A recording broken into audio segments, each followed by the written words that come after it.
কিছুদিন যাবত প্রচুর পরিমাণে গরম পড়ছে আর এই অতিরিক্ত গরমের মধ্যে কিন্তু এরকমের ঠান্ডা ঠান্ডা সবজি হলে খেতে বেশ ভালো লাগে আর শরীরটাও ঠান্ডা লাগে। তো আশা করছি আপনাদের কাছে ভিডিওটি ভালো লাগবে, না টেনে সম্পূর্ণ ভিডিওটি দেখবেন। আর যারা শাক রান্নার পরে সবুজ থাকে না তারা অবশ্যই ভিডিওটি দেখবেন, দেখে আপনাদের কাছে ভালো লাগবে। এরকম করে শাক রান্না করলে শাকের রঙটা রান্নার পরে অপরিবর্তিত থাকে, সুন্দর সবুজ থাকে। আশা করছি আপনারা সম্পূর্ণ ভিডিওটি দেখবেন আর দেখে যদি ভালো লেগে থাকে প্লিজ আমার চ্যানেলটি সাবস্ক্রাইব করে দিবেন, লাইক কমেন্ট করবেন আর বেশি ভালো লেগে থাকলে শেয়ার করে আপনি আপনার টাইমলাইনে রেখে দিতে পারেন। আর একেবারে সহজ সাদামাটা একটা রেসিপি, আশা করছি আপনাদের কাছে ভালো লাগবে। তো চলুন ভিডিওটি শুরু করা যাক। এখানে কড়াই নিয়ে নিয়েছি, কড়াইয়ের মধ্যে হচ্ছে পরিমাণ মতো সয়াবিন তেল দিয়ে দিচ্ছি।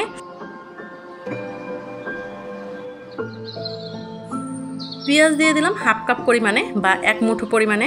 বেশ কিছু পরিমাণে রসুন কুচি দিয়ে দিলাম। আর শাক রান্নার ক্ষেত্রে কিন্তু সবসময় খেয়াল রাখবেন পেঁয়াজ রসুনটার পরিমাণটা একটু বেশি লাগে, তাহলে খেতে বেশ ভালো লাগে। কাঁচামরিচ দিয়ে দিলাম বেশ কিছু পরিমাণে, মধ্য থেকে ফালি করে। আপনাদের কাছে যে রকমের ঝাল পছন্দ সেরকমের দিয়ে নেবেন।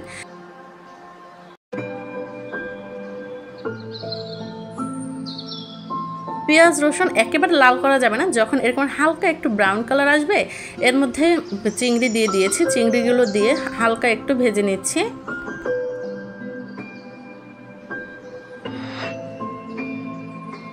চিংড়িগুলো অতিরিক্ত ভাজা যাবে না, তাহলে কিন্তু রাবারি হয়ে যাবে। উপর থেকে যখন একটু লাল বর্ণ ধারণ করবে এর মধ্যে অল্প একটু পরিমাণে পানি অ্যাড করে দিয়েছি। রেসিপিটা যেহেতু একেবারে সাদামাটা, পুরাতন যারা রাঁধুনি আছেন তারা স্কিপ করতে পারেন, নতুন রাঁধুনির জন্য অনেক উপকারে আসবে। এখানে হাফ চামচের মতো দিয়ে দিয়েছি হলুদের গুঁড়া আর পরিমাণ মতো লবণ। শাকের মধ্যে অনেকে হলুদের গুঁড়াটা পছন্দ করেন না, বাট আমার কাছে ভালো লাগে। যেহেতু চিংড়ি দিয়েছি আর আলু দেওয়া হবে, তো এর মধ্যে একটু হলুদ না দিলে সাদা সাদা থাকে আর সাদা কালারটা আমার কাছে ভালো লাগে না। তো আপনারা যারা হলুদ শাকে পছন্দ করেন না তারা হলুদ নাও দিতে পারেন। মশলাগুলো যখন খুব সুন্দরভাবে কষানো হয়ে যাবে এর মধ্যে হচ্ছে ছোট যে ডাঁটা শাক আর সেগুলো দিয়ে দিলাম, ভালো করে পরিষ্কার করে ধুয়ে নিয়েছি। আর আলু দিয়ে দিয়েছি সাথে, একেবারেই দিয়ে দিয়েছি। অনেকে হচ্ছে আলুটা আগে কষিয়ে নেন, তাও করতে পারেন। আর আমি আলু আর শাক একই সাথে দিয়ে দিয়েছি। এক একজনের রান্নার ধরন যেহেতু এক এক রকমের, গ্রামীণ অঞ্চলে দেখা যায় কি শাক রান্নার সময় আগে কষিয়ে তারপরে পানি দিয়ে তার মধ্যে শাকটা দিয়ে দেয়। তো ওই শাকটা রান্নার ক্ষেত্রে আমার কাছে মনে হয় কি একটু ঘাসের মতো গন্ধ আসে। এভাবে রান্না করলে কিন্তু শাকটা থেকে খুব সুন্দর একটা ফ্লেভার অ্যাড হবে। 3-4 মিনিট পরেই কিন্তু ঢাকনাটা তুলে ফেলেছি আর দেখতে পাচ্ছেন যে শাকগুলোর কালার কিন্তু সবুজ আছে।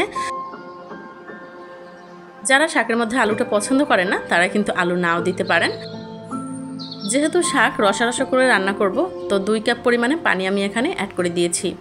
দিয়ে ঢাকনা দিয়ে ঢেকে রাখলাম। বেশি সময় না, অল্প সময়ের মধ্যে কিন্তু আপনার শাকটা রান্না হয়ে যাবে। ঠিক 5 থেকে 7 মিনিট পরে এই যে পানিটা শুকিয়ে গেছে আর আমার রান্নাও কিন্তু কমপ্লিট হয়ে গেছে। কেমন লেগেছে অবশ্যই কমেন্টস করে জানাবেন। অসম্ভব মজার একটা রেসিপি, আর গরমে কিন্তু শরীরের জন্য এরকমের শাক প্রতিদিনই দরকার।